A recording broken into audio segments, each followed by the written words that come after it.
Hey Defenders, welcome back to the channel, and don't forget, if you're joining in, get down and hit that notification bell, hit the like and subscribe button, and join into this community of other defenders. Why? Because we're about to cross over 5,000 subscribers, and you can help make that happen. And you know what? I can't do any of this without you guys as it is. So get down in there, join in the comment section, post your opinions and your thoughts on everything that's going on as we talk about the news, and let's dive into it right now. So what's going on? Well, we got a lot of catch up to do. The last couple of weeks have been insane, as you've already noticed. We've been covering everything from the Feed Our Future scandal and the squandered, COVID funds for that, all the way to the Medicaid scandal with the Somali community, and to the tune of $1 to $8 billion leaving the state, with some of those funds not only funding the nation of Somalia to the tune of 25% of their GDP, but also funding the terrorist organization known as Al-Shabaab. And if you haven't been paying attention, Somalia is still a failed state run by warlords. So how about that? Their civil war, they have never recovered from. Now, what is happening that's led up to that? Well, back on November 30th, and some of you may have already know this, but I want to cover that for those of you that don't know, we had 400 Minnesota State Department of Human Service employees blow the whistle that this fraud has been happening for years to the Waltz administration.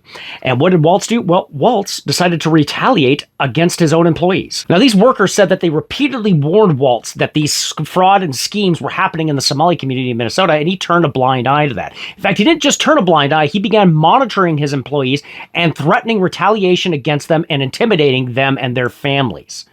It was so bad that these 400 state employees reached out to Kamala Harris during her run for the presidency to urge her to reconsider her pick for VP during the 2024 election. Of course, we're not only having just stuff happening here in Minnesota, but the Somali community is starting to cause a ruckus in other states as well, with reports coming out of Wisconsin and Vermont. So let's take a look at Vermont real quick. Now, what's happening in Vermont? Well, the Winooski School District in Vermont was allowed to have the Somali community run the Somali flag up the school's flagpoles. And this was allowed by the superintendent of the school district, Wilmer Chavaria. I'm horrible with names, so correct me if I'm wrong on that down in the comments.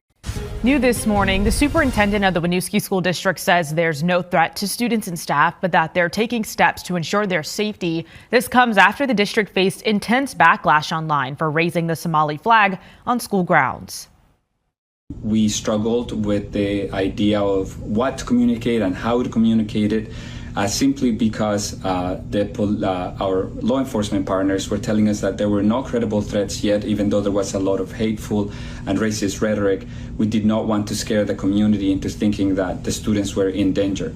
Superintendent Wilmer Chavaria went on to say that in the midst of a quickly evolving situation, they did not communicate with families as promptly as they should have. But in the age of social media, it can be harder to get ahead of other narratives. The district raised the flag as a gesture to support families in their community after President Trump made these comments about Somali people last week. Somalians should be out of here. They've destroyed our country. And state police say the Vermont Intelligence Center are now reviewing those comments. The district shared a video online of the flag being raised, which was then reposted by conservative social media accounts. Now the district has taken down that website. Police say none of the messages have presented a credible threat of violence. Now, the public outrage was so high on this that not only did they take the flag down, but they took down their website too, because we had so many parents and community members calling into the school complaining to the superintendent. And the superintendent then came out and decided to cry that hateful messages and racism were being directed at him and the school district, instead of realizing that you're running the flag of a foreign nation up our own school's flagpoles, which I particularly have a problem with, as that flag should never be placed alongside the United States flag. Now, moving from Vermont down to Wisconsin, what's happening there? Well, we had a Cinnabon employee named Crystal in Wisconsin that was harassed by two Somali community members and was being told that she was supposed to wear a hijab. And being frankly fatigued, she grew pretty upset by this, threatened to throw water on them if they wouldn't stop leaving her alone, and then drop the N-word on them and use some racial slurs against them.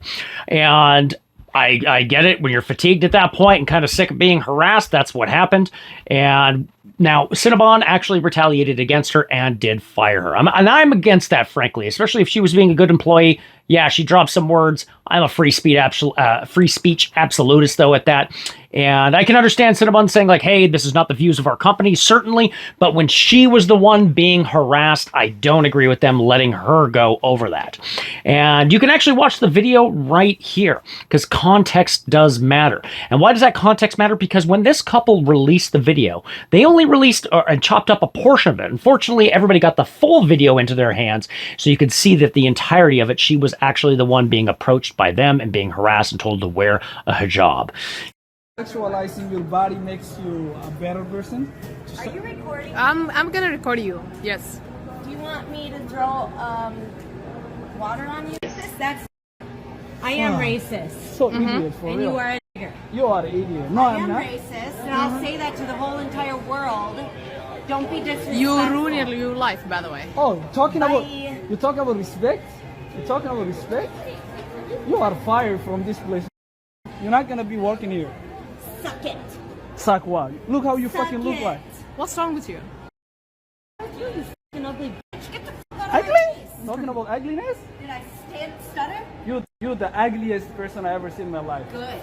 Now, since then, though, Crystal has actually had a GoFundMe started for her, where it's already raised over, now this says, over 65,000, but it's already over 100,000 raised to help her out in this time, which goes to show that when you have a lot of people donating to something like that, that she's not the only one that's getting sick and tired of being sick and tired. Now, I expect that this will actually allow her to land on her feet and probably exceed her income from that year. I believe the GoFundMe was looking at raising 109,000, but they've definitely surpassed that at this point. And when the video first came out, she'd already raised $54,000 in support of her. So we actually had some people come out and say, like, oh, it's all staged. They're paid actors on both sides of it. And it was just a way for her to get money fast. And I don't know. I don't know if that's the case or not, because there's a lot going on across the country, particularly in Wisconsin, Vermont, as you just saw, and Minnesota. And here, Ohio as well, with Somalians kind of causing some issues where they're at. Now, as the deportations have also been building up in Minnesota, we have been seeing more movement on the ground. Actually, Minneapolis Minnesota State University has just come out and said that they are not looking to help ICE. However, if a warrant or subpoena is given to them by the federal government and ICE, they actually will comply with all orders set forth by the federal government and by DHS and ICE, which is actually kind of interesting, because you would think that a school like that, which actually has students, particularly in their medical school, literally cite communist ideology in their new oath for medicine, which is quite shocking in and of itself, but that they're actually going to cooperate in that manner. However, the Minneapolis Police Department went the complete opposite direction, where actually the police chief, O'Hara, has stated publicly that he will fire and retaliate against any police officers who do not actively work against ICE operations. Now, as he describes it, he is stating it that if ICE is using unlawful force, that they are absolutely expected to jump in and prevent that and stop ICE from using such tactics. This is where you then come into trouble with not only, say, the supremacy clause, because then the supreme law of the land being the federal law, which does include deportation orders and the enforcement of immigration and border laws, but you're really starting to set up more and more bifurcation in not only our state governments, but our federal governments. And if you haven't been watching, we've already had the Democrats in the federal level telling and actively pushing for National Guard in the United States to not follow lawful orders, trying to split and divide the actual military. This is insane.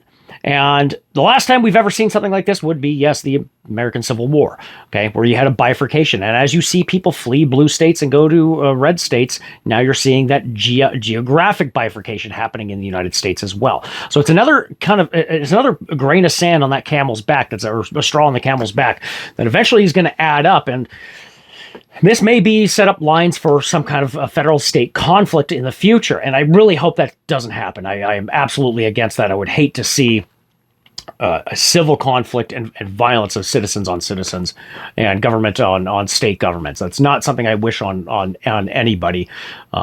if go back and look on how those things went down in the American Civil War, or look at places like Syria or Somalia where they have civil conflict. I mean, and granted, they're a far cry from the United States, particularly with how they manage their governments and everything. However, those events will touch everybody in those areas, and I really don't want that. Okay, but O'Hara saying the things he's doing, is this the Walz administration and, say, Hennepin County pressuring the police chief to say such things, or the DA Moriarty actually pushing on him as well? That could be, and maybe he doesn't want to go that direction. However, it doesn't put the officers, the rank and file, in a good place either, where they're expected to work actively against ICE agents, okay, who are fellow law enforcement also, so they're throwing, professional courtesy out the window. But they're also expected to toe the line with a state government that is completely out of line with not only federal law and the Supremacy Clause, but with their oaths of office too on defending the Constitution. They're willing to defend illegal immigrants in the United States above American citizens first and foremost, which is who they are supposed to be serving and representing at the minimum. Like, that's the baseline. You serve and represent and protect the American citizens. Like, well, throw that crap out the window. So, anyways, I just wanted to cover some of that stuff that's going on. So, lots happening. O'Hara threatening his own police officers. The Somali flag being run up school flagpoles in the state of Vermont. And you're looking at, of course, our Cinnabon worker then getting, harassed by Somali community members, and her then retaliating with racial slurs. And whether that's right or wrong, that's on you to figure out and decide. Me, personally, I'm a free speech absolutist at that. And I don't think anybody should be fired over necessarily something like that. And, and in the end, actually, you look at what Cinnabon's reaction was. I personally don't think Cinnabon's reaction in that was too far-fetched. Should they have fired her? I don't think they should have fired her. I think they should have backed her up since she was the one being harassed. But I do agree with, hey, that her language doesn't necessarily represent the reflection of, of the company itself. Sure, I can understand that too, because they're a company and the bottom line is they want their ducats. But I don't agree with them not supporting their employee. Oh, and hey, if you found any of this helpful and you're literally liking the channel, get down below into the description and comment section. Buy me a coffee. Why? That is the Patreon-like service that we are now part of, and it allows you to directly support the channel either by donations or by picking yourself up a sweet t-shirt from the shop. So get in there, take a look at those t-shirts. We're going to have some actually to show off so you guys can see finished product here soon, but we're waiting for them to get in the mail. So, all right, stay prepared, not scared. God bless and good night, everybody.